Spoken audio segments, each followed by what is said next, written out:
Campagne électorale ensanglantée au Sénégal. Des affrontements entre groupes rivaux politiques ont fait un mort et plusieurs blessés.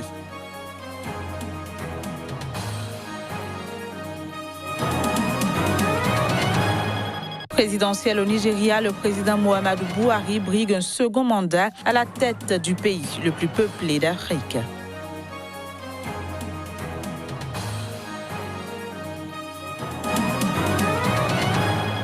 Puis le président de la Commission de l'Union africaine a évoqué les défis de l'Afrique. C'était dans le cadre du 32e sommet de l'Union africaine.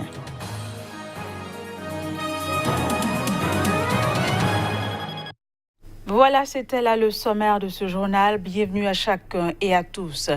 Des affrontements ont éclaté dans l'est du Sénégal. Ils ont opposé les partisans du président Macky Sall à ceux de l'opposition. Les précisions dans ce reportage.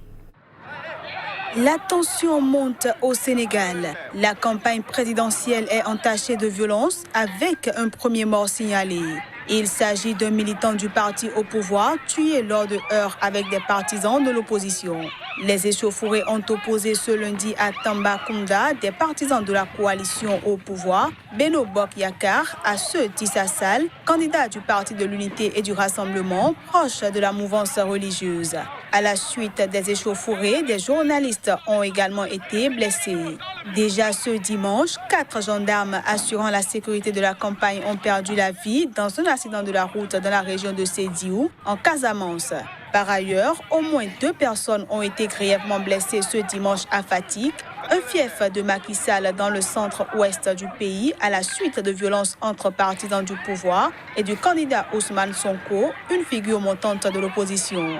Il faut dire que depuis le début de la campagne, les appels au calme et des prières pour préserver la paix dans le pays se sont multipliés, de la part notamment de chefs religieux musulmans et chrétiens et de la société civile. Le président nigérien Muhammadu Buhari brigue un second mandat à la tête du pays le plus peuplé d'Afrique. Il y a 4 ans, il représentait l'espoir du changement, mais sa présidence, marquée par une récession économique et une incapacité à rétablir la sécurité dans le pays, a déçu bon nombre de Nigériens. Reportage. Après un premier mandat marqué par des absences à répétition en raison de problèmes de santé, le président du Nigeria parcourt une nouvelle fois le pays pour briguer un second mandat. Il promet d'achever les chantiers entrepris par son gouvernement, la lutte contre la corruption et la fin de l'insurrection djihadiste de Boko Haram dans le nord-est du pays. Nous nous engageons à approfondir le travail que nous avons entamé au cours de ce premier mandat, de manière à ce que les biens et les ressources de la nation soient utilisés pour le bien de tous. Mais le bilan de son premier mandat déçoit.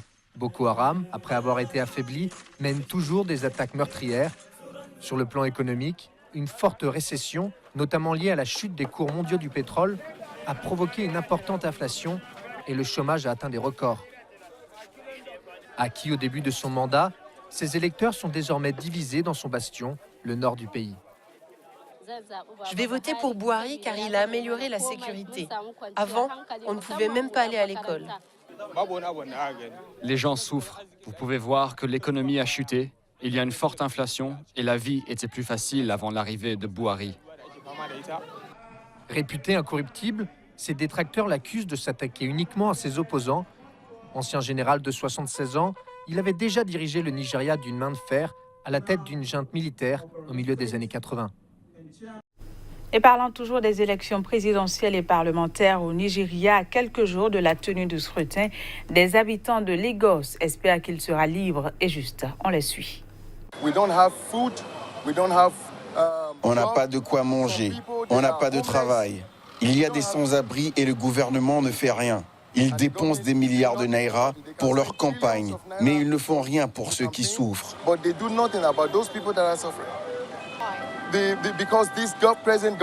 Le gouvernement actuel est avide de pouvoir. Ils sont avides de pouvoir, donc ils veulent gagner à tout prix. Donc je pense que les élections ne seront pas libres et équitables. Mais je prie pour que les organisations internationales nous aident.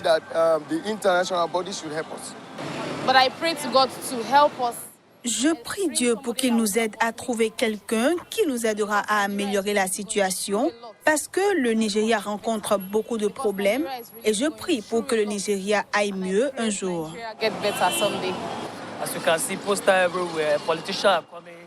Comme vous pouvez le voir, il y a plein d'affiches et les candidats viennent pour essayer de se vendre. C'est assez calme. On s'attend à ce que les élections soient libres et justes comme ils nous l'ont promis. Ce journal se poursuit. Le 32e sommet de l'Union africaine s'est achevé à Addis Abeba, en Éthiopie. À l'occasion, le nouveau président de l'organisation et président égyptien Abdel Fattah al-Sisi a évoqué les défis auxquels le continent africain est confronté. Voici les images. Le président égyptien Abdel Fattah al-Sisi, qui a officiellement pris la présidence tournante de l'Union africaine, a insisté sur la lutte contre le terrorisme, appelant à lutter contre ses racines. Il a également promis de s'atteler à la crise des migrants, des déplacés et des réfugiés, thème officiel de l'Union africaine pour 2019. Nous devons nous attaquer aux causes profondes des crises auxquelles notre continent a été confronté et concentrer nos efforts pour résoudre les problèmes des réfugiés, des personnes déplacées et des migrants d'une manière globale avec des plans de programme post-construction et développement.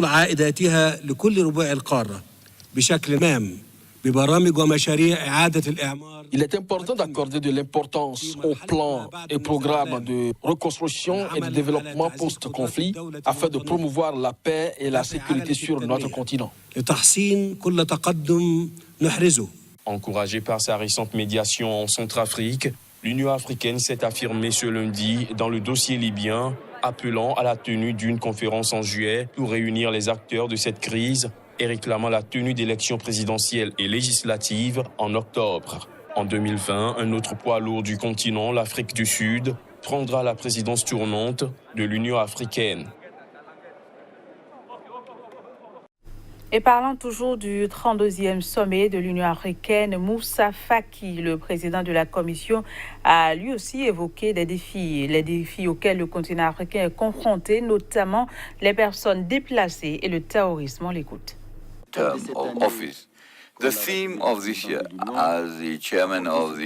Le thème de cette année, en tant que président de l'Union, est une question humanitaire. La question des réfugiés, des personnes déplacées à l'intérieur de leur propre pays, et les discussions ont porté non seulement sur la manière de traiter cette question, mais aussi sur la manière de s'attaquer aux causes profondes de ce genre de phénomène qui provoquent des situations regrettables.